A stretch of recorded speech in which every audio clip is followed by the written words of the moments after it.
ہمارے یہاں سے ہے کہ القسم الثانی الآیات الحاثۃ علی کون المعرفۃ العقائدیہ عن دلیل۔ یہاں پہ جو سیاق و سباق ہے گفتگو کا وہ یوں ہے کہ ہر انسان کے لیے ضروری ہے کہ اپنے خالق کی معرفت کے متعلق تحقیق کرے، جستجو کرے اور کوئی نہ کوئی دلیل تلاش کرے، بغیر دلیل کے نہ رہے۔ اور اس بارے میں پہلے عقلی طور پہ چیز واضح کی کہ عقل بھی یہی کہتی ہے۔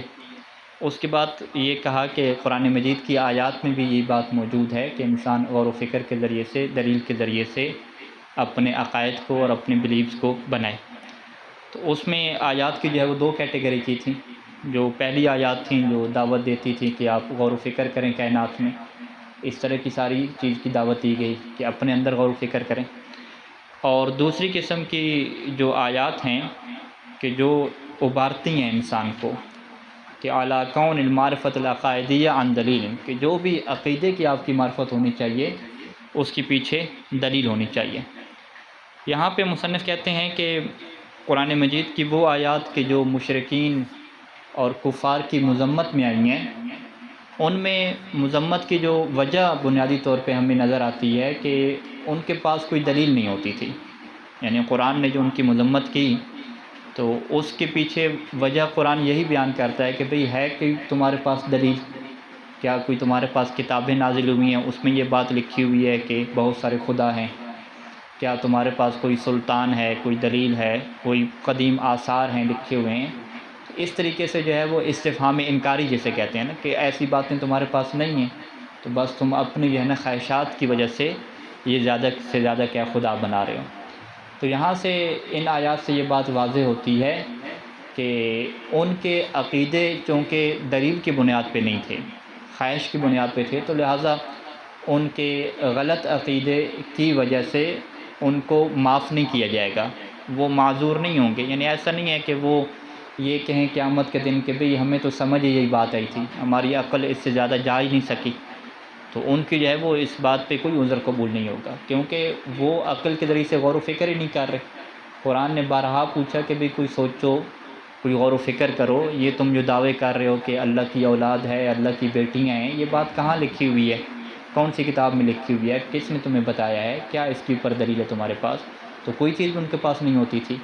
تو اس کا مطلب ہے کہ وہ جو اپنے عقیدے بنا رہے تھے، ایسا نہیں ہے کہ وہ جو ہے وہ ان کی عقل کے پاس کوئی دلیل تھی اور ان کو عقل جو ہے وہ غلط بات کی طرف لے گئی تاکہ وہ قیامت کے دن کہیں کہ اللہ تو نے عقل ہی ہمیں اتنی دی تھی، ہمیں سمجھ ہی اور نہیں آ سکی باتیں۔ تو ایسا نہیں ہے، انہوں نے عقل سے کام ہی نہیں لیا اور غور و فکر ہی نہیں کیا۔ تو یہ بات ہمارے نزدیک واضح ہے کہ اللہ تعالیٰ کی ذات عادل ہے اور وہ کسی کو اس کی عقل سے بڑھ کر جو ہے وہ تکلیف نہیں دیتی۔ تو ایک انسان جو عقلی طور پہ کمزور ہے، جیسے مجنون اور پاگل ہوتے ہیں، تو ان کو بھی کوئی عذاب نہیں ہوتا۔ اسی طریقے سے ایک انسان کی عقل کمزور ہے اور اس کو یہ باتیں سمجھ ہی نہیں ہیں کہ کائنات کے خالق ہے جو ہے، جیسی اس کی عقل کمزور ہے، حالانکہ اس نے اپنی طرف سے سستی نہیں کی، اپنی طرف سے اس نے غور و فکر کیا، یعنی ٹائم نکالا اس کام کے لیے۔ یہ نہیں ہے کہ دنیا کے کاروبار میں اور کاموں میں مصروف رہا، اپنے رواجوں میں مصروف رہا، نہیں، جو اس کے ذہن میں سوالات بنے اس کے اوپر اس نے توجہ دی اپنی طرف سے، اور اپنی حد تک جتنا اس کے لیے ممکن تھا اس نے غور و فکر کیا، سوچ و بچار کی، جو ہے وہ تحقیق بھی کی، ریسرچ بھی کی، جو اس کے لیے ممکن تھی، لیکن اس کے باوجود اس کی جو عقل ہے اس کو صحیح نظریے کی طرف لے کر نہیں گئی۔ تو یہ والا جو انسان ہے نا، اسے ہم کیا کہتے ہیں کہ یہ معذور ہو جائے گا۔ معذور کیا مطلب؟ اس کا عذر قبول ہے، بھی اس کی عقل ہی اتنی تھی، اس کو سمجھ ہی جو ہے وہ زیادہ نہیں آ سکا۔ تو یہ نہیں ہے کہ جو ہے وہ اس کو جو ہے وہ عذاب دے دیا جائے اور فیل کر دیا جائے، نہیں، ایسا نہیں ہے، اس کو عذاب جو ہے وہ نہیں دیا جائے گا، جتنی اس کی عقل تھی اسی کے حساب سے اسے جو ہے وہ انعام بھی دے دیا جائے گا، اس کو جزا بھی دے دی جائے گی، لیکن اللہ تعالیٰ عذاب نہیں دے گا، کیونکہ یہاں پہ اللہ تعالیٰ کا عذاب دینا ظلم کہلائے گا کہ ایک بندے کی جو ہے وہ عقل میں بات بیٹھ ہی نہیں رہی، اس کی عقل ہے ہی اتنی جو ہے وہ مضبوط نہیں ہے، یا اتنی عقل ایک عام لیول پہ نہیں ہے، تو اس کو کیوں عذاب دیا جا رہا ہے؟ لہٰذا یہ بات ہمارے نزدیک واضح ہے کہ جو بھی مشرکین کی اور کفار کی مذمت ہوئی وہ اس وجہ سے نہیں ہوئی کہ تم ہماری پارٹی کے نہیں ہو، تم ہماری بات کو نہیں مانتے، نہیں، مذمت اس وجہ سے ہوئی ہے کہ تم سوچ و بچار نہیں کرتے، تم جو ہے وہ دلیلیں تلاش نہیں کرتے، اس بارے میں تمہاری سستی ہے، اور تم جو ہے وہ اپنے ذہن کو تھکانا نہیں چاہتے، کوئی غور و فکر نہیں کرنا چاہتے، اپنے آباء و اجداد کے رواجوں سے ہٹنے کو تیار نہیں ہو، عقل کی طرف آنے کو تیار نہیں ہو، اس بات پہ ان کی مذمت ہو رہی ہے۔ ٹھیک ہے، ایک دفعہ مذمت کیا ہوتی ہے، بھئی تم جو ہے وہ ہماری باتوں کو نہیں مان رہے، لہٰذا ہم تمہاری مذمت کرتے ہیں۔ ایک دفعہ مذمت کے پیچھے وجہ کیا ہوتی ہے کہ تم دلیل کے اوپر نہیں چل رہے، اس وجہ سے جو ہے وہ تمہارا جو طریقہ کار ہے نا عقیدوں کو اپنانے کا، وہ طریقہ کار کیا غلط ہے۔ تو قرآن مجید کی یہ جو آیات ہیں، ان کے اندر جو چیز ہمیں مرکزی طور پہ نظر آتی ہے کہ ان کی مذمت اسی بیس کے اوپر اور اسی بنیاد کے اوپر ہو رہی ہے کہ وہ عقل کو جو ہے وہ استعمال میں لے کر نہیں آتے، دلیل اور برہان کو استعمال میں لے کر نہیں آتے، بس وہ ان کے جو وہم ہیں، ان کے جو توہم ہیں، جو آباء و اجداد سے ایک نظام چلتا آ رہا ہے، اس کو وہ چھوڑنے کو تیار نہیں ہیں، اور جو عقلی چیزیں ان کے ہاں جنم بھی لیتی ہیں، اندر جو سوال بھی پیدا ہوتے ہیں، تو ان کی طرف وہ جانے کو تیار ہی نہیں ہوتے۔ تو یہ کیا ہے خلاصہ اس بحث کا، کہ جس کا نتیجہ یہی نکلتا ہے کہ اسلام جو ہے وہ یہ نہیں کہتا کہ تم ہمارے عقیدے کے اوپر آ جاؤ، اسلام یہ کہتا ہے کہ تم دلیل کی طرف جاؤ، پھر دلیل تمہیں جدھر لے جائے، عقل تمہیں جدھر لے جائے، اسی میں چاہے وہ غلط کی طرف لے جائے یا صحیح کی طرف لے جائے، تم کم از کم معذور ہو جاؤ گے۔ اگر غلط کی طرف بھی جاؤ گے تم معذور ہو جاؤ گے، تمہارا عذر کیا قبول ہو جائے گا، لیکن پہلے مرحلے پہ تمہیں دلیل عقل کی طرف جانا پڑے گا۔ لیکن اگر دلیل عقل کی طرف گئے ہی نہیں تو، اور عقیدہ بھی کیا ہے تکا نہیں لگ سکتا، یعنی غلط عقیدے کی طرف چلے گئے، تو پھر تو کوئی معذور بننے کا یعنی کوئی سبب ہی نہیں ہے ان کے کہ ان کو کیا معاف کر دیا جائے، معذور کیا بنا دیا جائے۔ تو یہ کیا خلاصہ کلام ہے، اب عبارت کے اس کی حل ہم کرتے ہیں۔ القسم ثانی، آیات کی دوسری قسم کون سی ہے کہ الحادثہ جو ابار رہی ہیں کہ علی کون المعرفت العقائدیہ عن دلیل، کہ جو عقائدی انسان کی معرفت ہے نا وہ دلیل سے ہونی چاہیے۔ جاء فی ذکر الحکیم جملۃ من الآیات، ذکر حکیم یعنی قرآن مجید میں جملۃ من الآیات بہت ساری آیات آئی ہیں،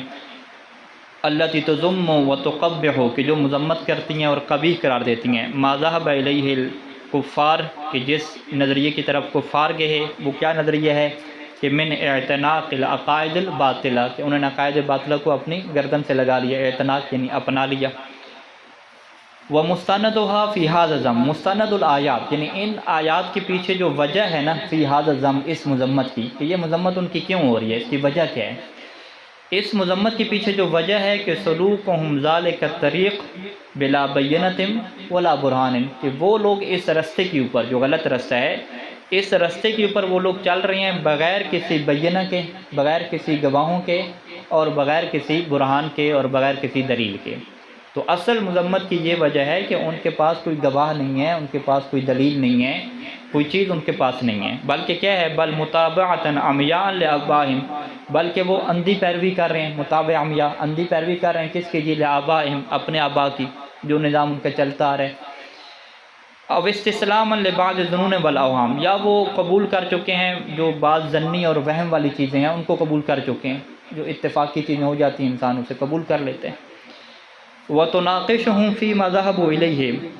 اور یہ جو آیات ہیں ان کے ساتھ مناقشہ بھی کرتی ہیں، یعنی فقط مذمت نہیں کرتی بلکہ ان کے اوپر اعتراض کرتی ہیں، فی ما ذهبوا إِلَيْهِ، جس نظریے کی طرف وہ جاتے ہیں اعتراض ان کے اوپر کرتی ہیں، اور مطالبتاً ایاہم، اور یہی آیات ان سے مطالبہ بھی کر رہی ہیں، در حالانکہ ان سے مطالبہ بھی کر رہی ہیں کہ بالدلیل الیقین علیہ، کہ وہ اپنی عقیدے کے اوپر جس بات کی طرف وہ جا رہے ہیں، ما ذهبوا إِلَيْهِ علیہ یعنی ما ذهبوا علیہ، جس بات کی طرف وہ جا رہے ہیں اس کے اوپر وہ کیا لے کر آئیں جی، دلیل یقینی کا ان سے مطالبہ کیا جا رہا ہے کہ کوئی دلیل یقینی تو لے کر آؤ۔ وَهَذَا بِمَجْمُوعِهِ، اور یہ جو ساری بات ہے، یہ جو مذمت ہے اپنے پورے مجموعہ کے ساتھ، یکشف ہو، اس بات سے پردہ اٹھاتی ہے کہ عن انہ تعالی لا یری ایۃ قیمت، کہ اللہ تعالیٰ جو ہے وہ کوئی قیمت نہیں دیکھتا، او عذر، یا جو ہے وہ کوئی عذر نہیں دیکھتا، کس کے لیے، للاعتقاد عن تقلید و تبعیت ظن، اس عقیدے کی کوئی قیمت اور کوئی عذر نہیں ہے کہ جو عقیدہ کیا ہو جی، تقلید کی وجہ سے ہو، کسی کی بات ماننے کی وجہ سے ہو، و تبعیت و ظن، اور کسی کی بات کے پیچھے چلنے کی وجہ سے ہو، اور اس کے پیچھے وجہ جو ہے وہ ظن ہو ایک انسان کا۔ وَإِلَّا، وگرنہ اگر جو کفار ہے وہ عقیدہ اپنا رہے تھے دلیل کی بنیاد پہ، تو پھر کیا ہوتا، لَكَانَ الْكُفَّارُ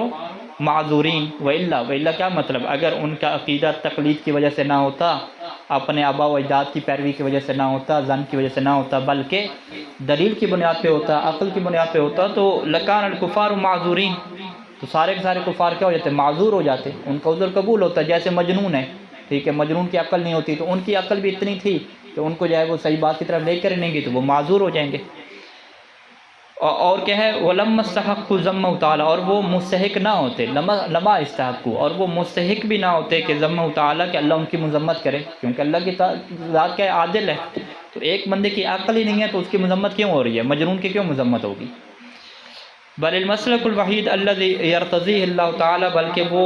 واحد رستہ، واحد مسلک کہ جس سے اللہ تعالیٰ راضی ہوتا ہے، وَيُعَذِّرُ سَالِكَهُ، اور اس مسلک کے اوپر چلنے والے کو معذور قرار دیتا ہے، یعنی اس کا عذر قبول کرتا ہے۔ وہ کیا ہے؟ وَهُوَ اسْتِنَادُ مُعْتَقِدَاتِهِ، کہ انسان اپنے معتقدات کو استناد کرے، یعنی اس کے پیچھے وجہ کیا ہو، ایما کانت، جو بھی اس کا عقیدہ ہے، اس کے معتقدات کے پیچھے وجہ کیا ہونی چاہیے، الی الدلیل القطعی والبرہان العلمی، کہ اپنے معتقدات کو وہ استناد کرے، لے کر جائے کس بات کی طرف، یقینی دلیل کی طرف اور قطعی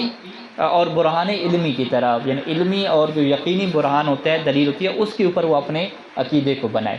اب چاہے وہ عقیدہ غلط ہی کیوں نہ بن جائے، لیکن اس کے پیچھے اس کے پاس عقلی دلیل ہونی چاہیے، کیونکہ انسان سے جو سوال و جواب ہونے ہیں اس کی عقل کے مطابق ہونے ہیں، تو اس کو عقل کو کیا درمیان میں لے کر آنا پڑے گا۔ وما ذاک، اور یہ نہیں ہے، یہ بات نہیں ہے، الا مگر اس وجہ سے کہ لأن هذا المسلک هو الموصل الى الحق یقینا، کیونکہ یہی جو مسلک ہے نا کہ کوئی بھی عقیدہ ہو اس کے پیچھے برہان علمی اور قطعی دلیل ہونی چاہیے، یہ وہ ایک ایسا مسلک ہے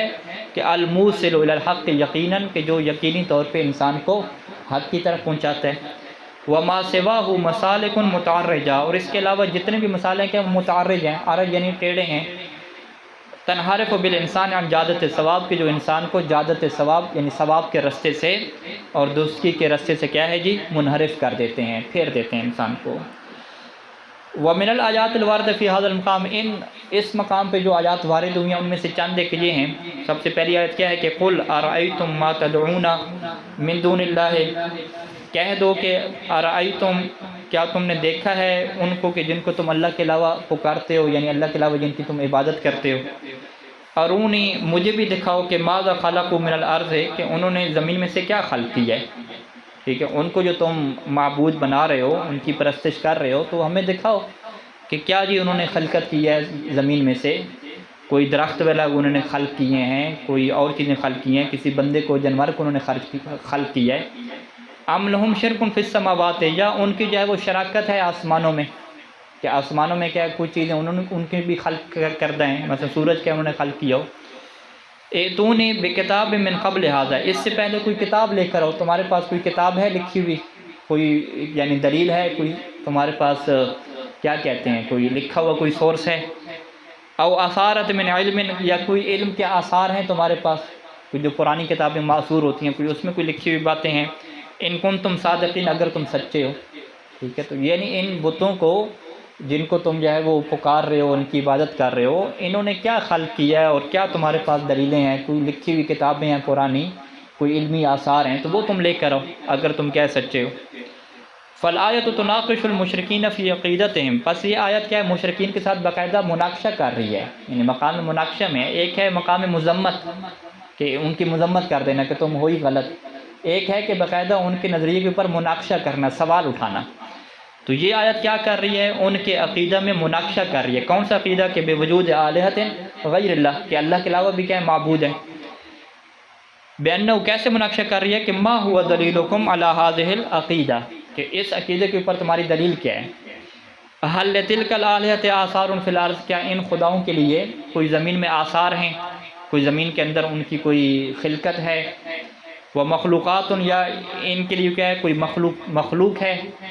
کہ تقوم بتدبیر شؤونہا، کہ یہ جو آپ کے آلہہ ہیں یہ کیا کرتے ہیں، یہ تقوم بتدبیر شؤونہا، شؤون یعنی معاملات، اس مخلوق کے جتنے بھی معاملات ہیں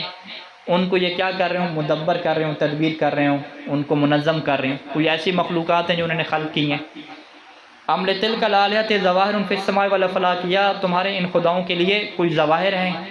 کوئی ظاہری چیزیں ہیں جو آسمان میں ہوں، افلاک میں ہوں، متمیزتاً، جو کہ کیا ہے بالکل جدا ہوں، عن سائر النظم الکونیہ، دیگر جو کائنات کا نظام چل رہا ہے اس سے کوئی الگ طرح کی ان کی کوئی خلقت ہو، کہ تختص بتدبیرہا، کہ یہی جو تمہارے خدا ہیں وہ ان چیزوں کو منظم کرنے میں اور چلانے میں کیا خاص ہو جائیں، کوئی ایسی چیز ہے۔ ام حل جاء ذکر ھذا الالہ، یا تمہارے ان خداؤں کا کوئی ذکر آیا ہے فی کتاب سماوی سابق، کسی آسمانی کتاب میں، جو قرآن سے پہلے جو کتابیں کوئی آسمانی ہیں،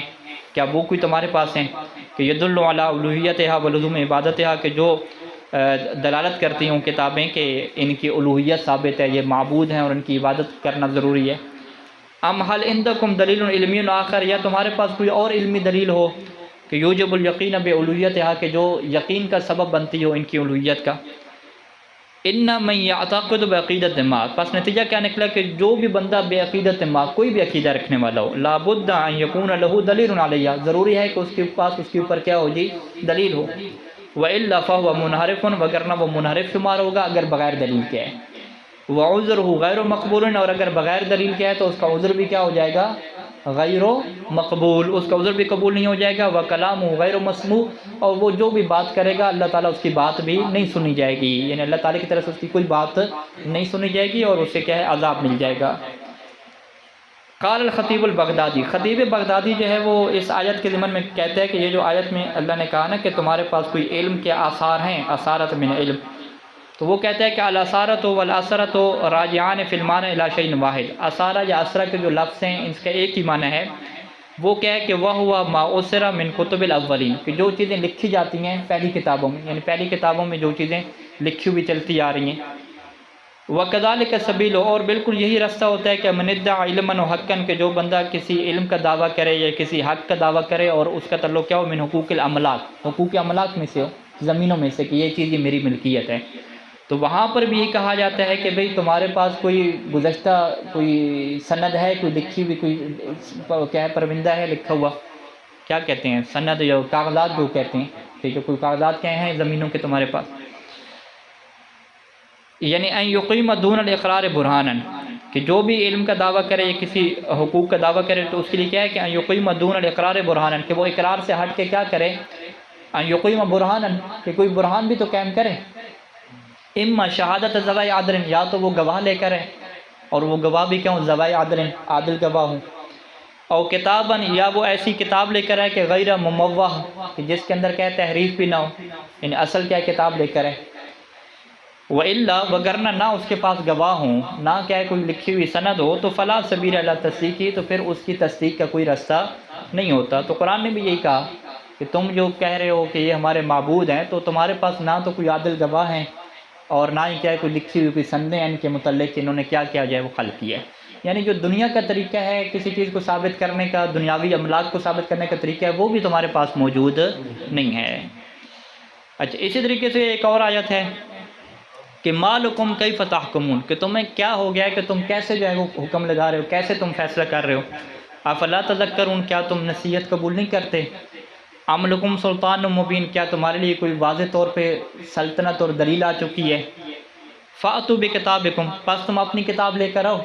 کوئی لکھی ہوئی چیز ہے تمہارے پاس تو تم لے کر آؤ، ان کنتم صادقین، اگر تم کیا ہو سچے ہو۔ وہذ الآیہ واردۃ فی الرد علی المشرکین، یہ آیت جو ہے وہ مشرکین کو رد کرنے کے لیے وارد ہوئی ہے کہ الذین، وہ مشرکین کے جنہوں نے اشرکوا باللہ تعالی خلقہ، کہ جنہوں نے اللہ تعالیٰ کے ساتھ شریک قرار دیا اللہ کی مخلوق کو، وجعلوا لہ البنات سبحانہ، اور اللہ تعالیٰ کے لیے کیا ہے بیٹیاں قرار دیں، سبحانہ کہ وہ ذات اس سے پاک ہے۔ فجاءت بعد قول تعالی، پس اللہ تعالیٰ کے اس قول کے بعد کیا آیا کہ فاستفتہم، کہ تم ان سے فتویٰ لو، ان سے تم کیا ہے حکم شرعی لو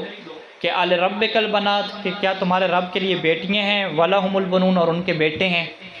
یعنی ان کے رب کی جو ہے وہ بیٹیاں ہوتی ہیں اور ان کے اپنے کیا ہوتے ہیں بیٹے ہوتے ہیں۔ ام خلقنا الملائکۃ اناثا، یا ہم نے جو ہے وہ ملائکہ کو اللہ کی بیٹیاں کہتے تھے کہ ہم نے جو ہے وہ فرشتوں کو جو ہے وہ اناث اور مؤنث بنایا، اور وہم شاہدون، اور یہ لوگ دیکھ رہے تھے باقاعدہ کہ یہ جی مؤنث ہیں۔ الا انہم من افکہم، آگاہ ہو جاؤ کہ یہ کیا ہے، من افکہم، یہ ان کا کیا ہے افک اور جھوٹ ہے۔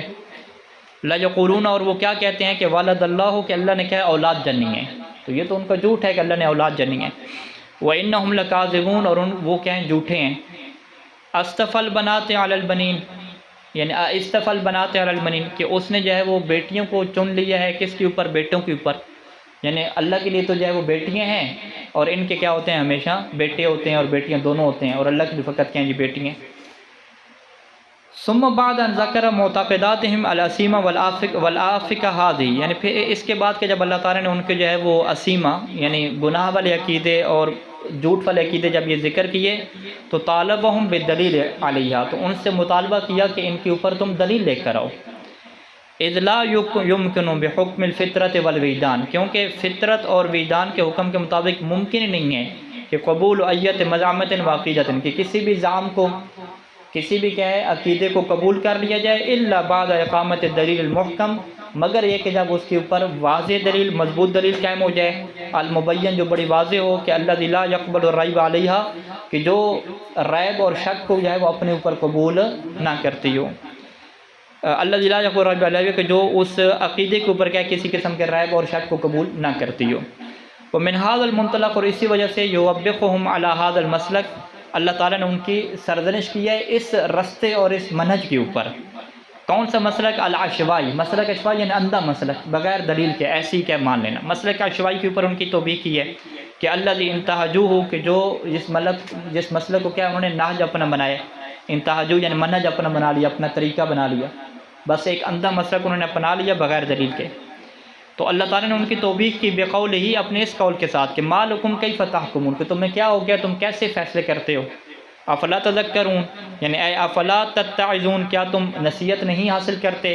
فتنتہون عن مثل هذا القول، تاکہ تم اس جیسی بات سے رک جاؤ۔ ثم یطالبہم بالبرہان علیہ، پھر اللہ نے ان سے مطالبہ کیا کہ وہ اس کے اوپر کیا ہے، برہان تو لے کر آئیں، اور یہ جو مطالبہ ہے بصورت الاستفہام الانکاری، یہ استفہام انکاری کی صورت میں ہے، یعنی کیا مطلب، آنی متضمنا انکار ان یکون لهم ای برہان، استفہام انکاری کیا مطلب کہ یہ بات در حاصل شامل ہے، کس بات کو شامل ہے، کہ اس بات کا انکار کرنا ہے کہ ان یکون لهم ای برہان، کہ ان کے لیے کسی قسم کا کوئی برہان ہو، یعنی اللہ تعالیٰ بالفاظ دیگر اس جملوں میں انکار کر رہا ہے کہ ان کے پاس کوئی برہان نام کی چیز نہیں ہے۔ فیقول، پس اللہ کیا فرما رہا ہے کہ ام لکم سلطان مبین، کہ کیا کہ تمہارے لیے سلطان مبین ہے۔ سلطان مبین کیا مطلب، من حجت بینۃ، کیا کہ تمہارے پاس کوئی واضح دلیل ہے، علامات تقولون وتدعون، کہ جو تم کہتے ہو اور دعویٰ کرتے ہو۔ یہ استفہام کیا مطلب کہ تمہارے پاس کسی قسم کی کوئی دلیل تک نہیں ہے۔ فأتوا بکتابکم ان کنتم صادقین، یہ جو مطلب ہے اس کا کیا مطلب ہے کہ یعنی فإن کانت لکم حجت بینہ، اگر تمہارے پاس کوئی واضح دلیل ہے تو فأتوا بکتبکم، تو تم اپنی ان کتابوں کو لے کر آؤ کہ التی دونت فیہا ادلتکم، کہ جس میں تمہاری دلیلوں کو لکھا گیا ہو، تمہارے براہین کو لکھا گیا ہو، علامہ تعقدونہ، تمہارے جو عقیدے ہیں ان کے اوپر ادلہ اور قرآن کو لکھا گیا ہو، تو ایسی کتابیں تو پیش کرو۔ فالآیات اذن، پس یہ جو آیات ہیں وہ کیا کرتی ہیں، تحاور من منطلق و اساس فطری، یہ محاورہ کرتی ہیں، یعنی کہ گفتگو کرتی ہیں، کس اعتبار سے، جو فطری بنیاد ہے، اساس جو فطری بنیاد ہے اور فطری جو ایک وجہ بنتی ہے، اس بنیاد پہ یہ آیات کیا ہیں، ان سے گفتگو کر رہی ہیں۔ اور وہ فطری بنیاد کیا ہے کہ وَهُوَ لُزُومُ اسْتِنَادِ كُلِّ دَعْوَ مُعْتَقَدٍ إِلَى بُرْهَانٍ بَيِّنٍ وَمُقْنِعٍ، کہ ہر دعویٰ اور ہر عقیدے کے پیچھے کیا ہونی چاہیے جی، ایک برہان واضح ہونا چاہیے اور قانع کنندہ برہان ہونا چاہیے، کہ یدعمہ و یصدقہ، کہ وہ جو برہان ہے وہ دعم کرتا ہو، سپورٹ کرتا ہو اس عقیدے کی، اس دعوے کو، اور اس دعوے کی تصدیق کرتا ہو۔ وَإِلَّا، اگر دعویٰ نہ ہوا تو فَلَا قِیمَةَ لِتِلْکَ الْعَقِیدَةِ فِی سُوقِ الْعُقَلَاء، تو پھر عقل والوں کا جو مارکیٹ ہے، عقل والوں کو جو بازار ہے، عقل والوں کی مارکیٹ میں اس عقیدہ کی کوئی قیمت نہیں لگے گی۔ بل لیست ہی الا افک و افترا، بلکہ یہ بات نہیں ہوگی، یہ عقیدہ نہیں ہوگا سوائے جھوٹ کے اور تہمت کے، کچھ نہیں ہوگا۔ لیس وراء، اس کے پیچھے نہیں ہوں گی سوائے کیا، احواء نفسانیہ، نفسانی خواہشات ہوں گی، کوئی عقلی بات تو نہیں ہوگی۔ واغراض شخصیت دنیویہ، اور شخصی جو دنیاوی اغراض ہوتی ہیں وہ کیا اس کے پیچھے کھڑی ہوئی ہوں گی۔ تو یہ دوسری آیت ہوگی۔ اسی طریقے سے تیسری آیت میں اللہ تعالیٰ نے کیا فرمایا کہ وما یتبع اکثرهم الا الظن، کہ ان کی اکثریت تو سوائے ظن کو کیا ہے، پیروی کرنے والی ہے۔ الا وان الظن لا یغنی من الحق شیئا، اور ظن تو کیا ہے، حق سے بے نیاز انسان کو نہیں کرتا۔ ان اللہ علیم بما یفعلون، یعنی کیا مطلب، اے ما یتبع اکثر الناس فیما یعتقدونہ، کہ اکثریت جو لوگوں کی ہے اپنے عقیدوں میں، غلط جو ہے اکثریت، وہ اپنے عقیدوں میں اتباع نہیں کرتی مگر کس کی، سوائے اس ظن کی، کہ مستندن کے جس کے پیچھے جو دلیل ہوتی ہے وہ کیا ہوتی ہے، الی خیالات فاسدہ، ایک غلط خیال ہوتے ہیں، تخیل ان کا ہوتا ہے، غلط تخیل۔ اور یہ جو ظن ہے، لا یغنی من الاعتقاد الحق شیئا، یہ حقیقی جو عقیدہ ہے، حق والعقیدہ ہے، اس سے یہ انسان کو بے نیاز نہیں کرتا۔ اور اسی آیت میں اللہ تعالیٰ نے کیا فرمایا کہ ان اللہ علیم بما یفعلون، کہ اللہ تعالیٰ کو علم ہے کہ جو کچھ وہ کر رہے ہیں. یہ کیا ہے؟ حقیقت میں وعید، یہ دھمکی ہے.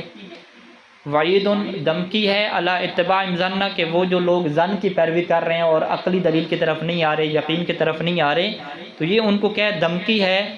اور وہ اعراضہم، اور یعنی اللہ اتباع ظن، کہ وہ ظن کی پیروی کرنے کے اوپر یہ دھمکی ہے. وہ اعراضہم، اور وہ جو روگردانی کر رہے ہیں، پھر رہے ہیں. کس بات سے پھر رہے ہیں؟ عن البرہان، اس برہان سے پھر رہے ہیں کہ المفید للیقین و طمأنینۃ النفس، کہ جو یقین کا فائدہ دیتا ہے اور انسان کے نفس کے اطمینان کا فائدہ دیتا ہے. تو چونکہ وہ اس برہان سے پھر رہے ہیں تو اس کے اوپر ان کو کیا ہے؟ وعید سنائی گئی ہے اور دھمکی دی گئی ہے کہ تمہاری یہ روش جو ہے وہ درست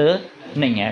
تو خلاصہ کلام یہ ہوا کہ قرآن مجید کی آیات میں جو مشرکین کی مذمت کی گئی ہے اس کے پیچھے بنیادی وجہ یہی قرار دی گئی ہے کہ ان کے پاس کوئی عقلی دلیل وغیرہ نہیں ہوتی. پس ثابت کیا ہوا کہ عقیدے کے لیے عقلی دلیل کا ہونا ضروری ہے. وصلی اللہ علی محمد و آلہ اجمعین.